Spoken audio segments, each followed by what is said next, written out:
नमस्कार दोस्तों, आइए जानते हैं छत्तीसगढ़ की आज की फटाफट बड़ी खबरें। रोड रेस के विवाद में कारोबारी पर चाकू से हमला। रायपुर में रोड रेस की घटना में मामूली विवाद ने हिंसक रूप ले लिया। कार चलाने को लेकर हुए विवाद के बाद 4 युवकों ने कारोबारी पर उसकी पत्नी के सामने चाकू से हमला कर दिया, जिससे वह घायल हो गया। वारदात के बाद आरोपी मौके से फरार हो गए। पुलिस ने त्वरित कार्रवाई करते हुए 3 आरोपियों विजय सोनी उर्फ ढोलू, लोकेश बघेल उर्फ लक्कू और गवत सोनी उर्फ भागो को गिरफ्तार कर लिया है। चौथे आरोपी की तलाश जारी है। पुलिस पूरे मामले की जांच कर आगे की कार्रवाई में जुटी हुई है। हाईकोर्ट ने बीएससी नर्सिंग में 10% परसेंटाइल नियम किया रद्द। छत्तीसगढ़ हाईकोर्ट ने बीएससी नर्सिंग प्रवेश के लिए राज्य सरकार द्वारा लागू 10% न्यूनतम परसेंटाइल की शर्त को रद्द कर दिया है। कोर्ट ने राज्य सरकार को 15 दिनों के भीतर दोबारा काउंसलिंग शुरू करने और बिना न्यूनतम परसेंटाइल की शर्त के केवल मेरिट के आधार पर खाली सीटों पर प्रवेश देने का निर्देश दिया है। प्रदेश में बीएससी नर्सिंग की 7,811 सीटों में से 4,147 सीटें खाली रह गई थीं। इसी स्थिति को देखते हुए इंडियन नर्सिंग काउंसिल ने पहले ही नियमों में राहत देने की अनुमति दी थी। रायपुर में अवैध कब्जों पर निगम की कार्रवाई। रायपुर नगर निगम ने बारिश के दौरान जलभराव और अवैध प्लाटिंग की समस्या को देखते हुए कई स्थानों पर बड़ी कार्रवाई की। पंडरी के दुर्गानगर में नाले पर बने करीब 100 वर्ग फीट के अवैध पाटे को जेसीबी से हटाया गया। वहीं जोन 1 की टीम ने सुखराम नगर में लगभग 3 एकड़ में विकसित की जा रही अवैध प्लाटिंग को ध्वस्त कर दिया। ब्रह्मदेई पारा में भी अतिक्रमण हटाकर जल निकासी का रास्ता साफ किया गया। निगम का कहना है कि इस अभियान से बारिश के दौरान जलभराव की समस्या कम करने में मदद मिलेगी। रायपुर में हुड़दंगियों पर पुलिस ने चलाई गोली। रायपुर पुलिस कमिश्नरेट ने कानून व्यवस्था को मजबूत बनाने के उद्देश्य से पुलिस लाइन ग्राउंड में बड़े स्तर पर राइट कंट्रोल ड्रिल आयोजित की। इस अभ्यास में करीब 595 पुलिस अधिकारी और जवान शामिल हुए। लगभग 2 घंटे तक चले प्रशिक्षण के दौरान दंगा, भीड़ नियंत्रण और आपात स्थिति से निपटने की रणनीतियों का अभ्यास कराया गया। प्रदर्शन के दौरान पुलिस ने प्रशिक्षण प्रक्रिया की निपटने की रणनीतियों का अभ्यास कराया गया। प्रदर्शन के दौरान पुलिस ने प्रशिक्षण प्रक्रिया के तहत नियंत्रित तरीके से फायरिंग सहित विभिन्न तकनीकों का अभ्यास किया। अधिकारियों ने बताया कि ऐसे अभ्यास से जवानों की आपात परिस्थितियों में त्वरित कार्रवाई की क्षमता और समन्वय बेहतर होगा। रायगढ़ में हाथियों के हमले से 2 की मौत। रायगढ़ जिले में हाथियों के हमले की 2 अलग अलग घटनाओं में 2 लोगों की मौत हो गई। एक घटना में हाथी बस्ती में घुस आया और जान बचाकर भाग रही महिला को कुचल दिया, जबकि उसकी मासूम बेटी मौके पर रोती रही। दूसरी घटना में शौच के लिए निकले एक ग्रामीण पर हाथी ने हमला कर उसकी जान ले ली। मौके पर पहुंची वन विभाग की टीम की गाड़ी को भी हाथी ने सूंड से धक्का मारकर क्षतिग्रस्त कर दिया। वन विभाग ने लोगों से सतर्क रहने की अपील करते हुए प्रभावित क्षेत्रों में निगरानी बढ़ा दी है। पत्नी के मायके जाने से नाराज युवक टावर पर चढ़ा। बलरामपुर जिले के वाड्रफनगर क्षेत्र के लोधी गांव में पत्नी के मायके जाने से नाराज एक युवक मोबाइल टावर पर चढ़ गया। प्रत्यक्षदर्शियों के अनुसार युवक शराब के नशे में था और पत्नी को वापस बुलाने की मांग कर रहा था। घटना की सूचना मिलते ही पुलिस, प्रशासन, परिजन और ग्रामीण मौके पर पहुंचे। करीब आधे घंटे तक समझाइश और बातचीत के बाद युवक सुरक्षित नीचे उतर आया। इस दौरान गांव में लोगों की भीड़ जमा हो गई और अफरा तफरी का माहौल बना रहा। पुलिस ने युवक को समझाइश देकर परिजनों के साथ भेज दिया।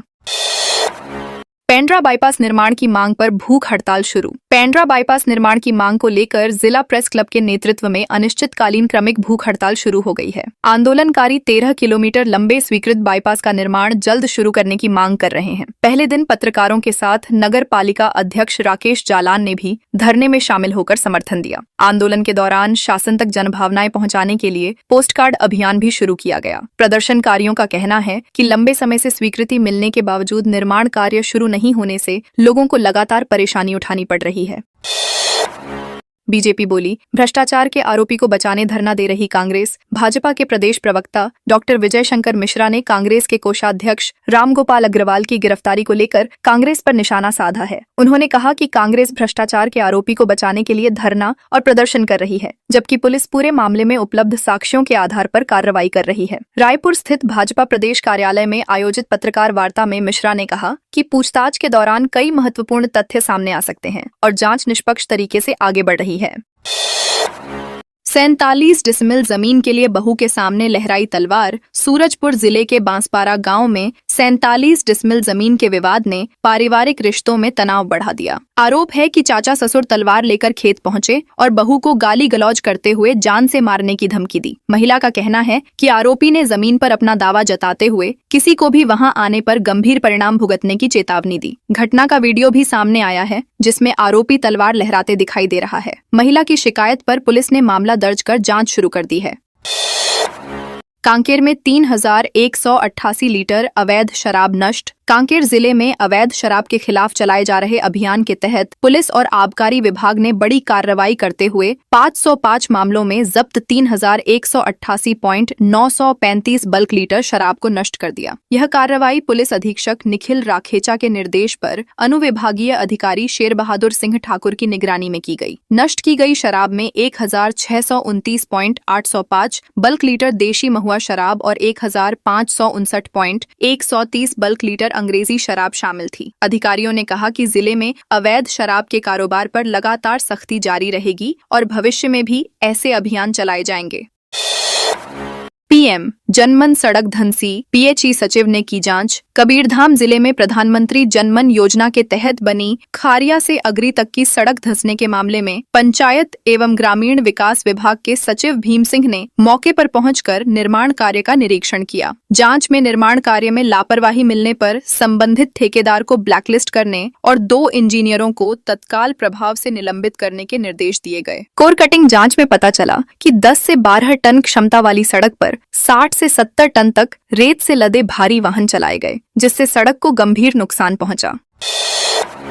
रायगढ़ में कांग्रेस का विरोध प्रदर्शन। रायगढ़ में जिला कांग्रेस कमेटी के कार्यकर्ताओं ने प्रशासनिक एजेंसियों के कथित दुरुपयोग के विरोध में प्रधानमंत्री और मुख्यमंत्री का पुतला जलाकर प्रदर्शन किया। कांग्रेस नेताओं ने आरोप लगाया कि भाजपा सरकार जांच एजेंसियों का इस्तेमाल कर विपक्षी नेताओं को परेशान करने और कांग्रेस की छवि खराब करने का प्रयास कर रही है। प्रदर्शन के दौरान कार्यकर्ताओं ने नारेबाजी की और बेटी बचाओ बेटी पढ़ाओ चौक पर पुतला दहन किया। मौके पर मौजूद पुलिस ने पुतला जलाने से रोकने की कोशिश की, जिससे पुलिस और प्रदर्शनकारियों के बीच हल्की झूमाझटकी भी हुई थी। 11 करोड़ की लागत से बना कुंदला नाला में पुल। नारायणपुर जिले में लगभग 11.66 करोड़ रुपए की लागत से निर्मित बासिंग बहार एवं कुम्हला नाला के उच्च स्तरीय पुल का लोकार्पण वन मंत्री केदार कश्यप ने किया। सोनपुर नारायणपुर मरोड़ा मार्ग पर बने इस पुल से क्षेत्र के ग्रामीणों को विशेष रूप से बारिश के मौसम में बड़ी राहत मिलेगी। पहले लोगों को नाला पार करने में काफी दिक्कतों का सामना करना पड़ता था। कार्यक्रम में जिला पंचायत अध्यक्ष नारायण मरकाम सहित कई जनप्रतिनिधि और अधिकारी मौजूद रहे। पुल शुरू होने से क्षेत्र में आवागमन अधिक सुरक्षित और सुगम होने की उम्मीद है। बालोद में 5 लाख के चंदन के पेड़ों की चोरी। बालोद जिले के हथौद गांव स्थित महर्षि मुक्तानंद आश्रम परिसर से करीब 5 लाख रुपए कीमत के 5 चंदन के पेड़ चोरी होने का मामला सामने आया है। अज्ञात चोर रात के समय खेत की मेड़ पर लगे करीब 20 साल पुराने मलयागिरी प्रजाति के पेड़ों को काट कर ले गए। आश्रम के सचिव और विद्यालय के प्राचार्य की शिकायत पर पुलिस ने मामला दर्ज कर जांच शुरू कर दी है। पुलिस आसपास के क्षेत्रों के सीसीटीवी फुटेज और अन्य सुरागों के आधार पर आरोपियों की तलाश कर रही है।